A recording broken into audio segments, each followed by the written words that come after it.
Depression کا جو مرض ہے یا ڈپریشن کی جو بیماری ہے وہ کسی ایک وجہ سے نہیں ہوتا، بلکہ بہت ساری وجوہات کا ایک جگہ اکٹھے ہو جانا اسٹریسفل انوائرمنٹ کے نتیجے میں ڈپریشن کا مرض لاحق کر سکتا ہے۔ ہم ان وجوہات یا ان کازز کو تین طرح کی کیٹیگریز میں ڈیوائڈ کر سکتے ہیں، جیسے کہ بایولوجیکل، سائیکولوجیکل اور سوشل کازز۔ جو بایولوجیکل کازز ہیں اس میں آ جاتا ہے دماغ میں موجود کچھ کیمیکلز کی کمی یا زیادتی ہو جانا۔ ان کیمیکلز کو ہم میڈیکلی نیورو ٹرانسمیٹرز نام سے جانتے ہیں۔ ان کا بیسیکلی کام ہوتا ہے ایک نیورون یا ایک نرو سیل یا دماغ کے ایک سیل سے دوسرے سیل تک پیغام پہنچانا۔ اب اس میں سیروٹونن، ڈوپامین، نور ایپینیفرین اور مختلف قسم کے کیمیکلز ہوتے ہیں جن کی تعداد میں اتار چڑھاؤ آنے سے ڈپریشن کا مرض ہو سکتا ہے۔ مینلی سیروٹونن کی کمی دیکھی گئی ہے ڈپریشن کے مریضوں میں۔ اس کے علاوہ دماغ کے مختلف حصوں کی بناوٹ اور ان کے فنکشنز یعنی ان کے کام میں جو ان کی ذمہ داری ہے وہ ان میں کوئی نقص ہونا ڈپریشن کا مرض بن سکتا ہے۔ اس کے علاوہ بایولوجیکل کازز میں دیکھا جائے، جینز کچھ ایسے ہوتے ہیں جو انسان پیدائشی طور پہ لے کے پیدا ہوتا ہے، جو نسل در نسل چل رہے ہوتے ہیں، ٹرانسفر ہو رہے ہوتے ہیں، اور وہ جینز انسان کو ولنریبل بناتے ہیں کہ وہ فیوچر میں جا کے ڈپریشن کا مریض بن سکتا ہے۔ سائیکولوجیکل کازز کی اگر بات کی جائے تو اس میں سب سے پہلے تو انسان کی اپنی شخصیت آ جاتی ہے۔ انسان سینسٹیو بہت زیادہ ہو سکتا ہے، منفی سوچ رکھنے والا انسان ہو سکتا ہے، اس کا سٹریس سے ڈیل کرنے کا طریقہ ذرا انہیلدی ہو سکتا ہے، کہ جیسے کچھ لوگ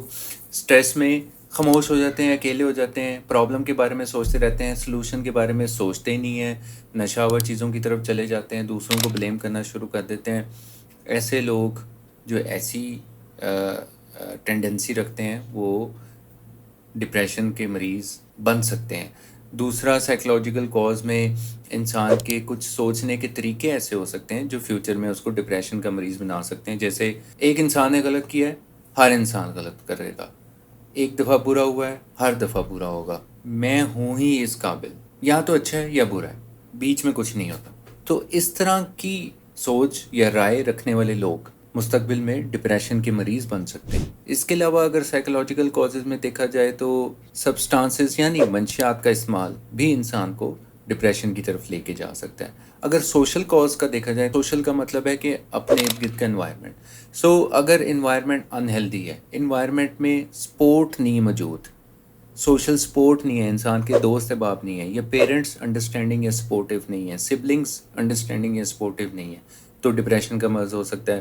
اگر پیرنٹس میں سے کوئی ایک موجود نہیں ہے، سپریشن ہو گئی ہے پیرنٹس میں، یا جو وہ انسان ہے وہ بچپن میں اپنے پیرنٹس سے علیحدہ ہو کے کہیں اور جا کے رہنے لگ گیا تھا۔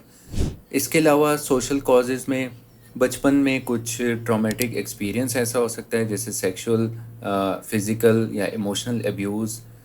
یہ وہ کازز ہیں بایولوجیکل، سائیکولوجیکل اور سوشل، جن میں سے کچھ اگر ایک وقت میں ایک انسان کے ارد گرد یا اس کی لائف میں اکٹھی ہو جائیں تو چانسز ہیں کہ وہ ڈپریشن کا مرض کا شکار ہو سکتا ہے۔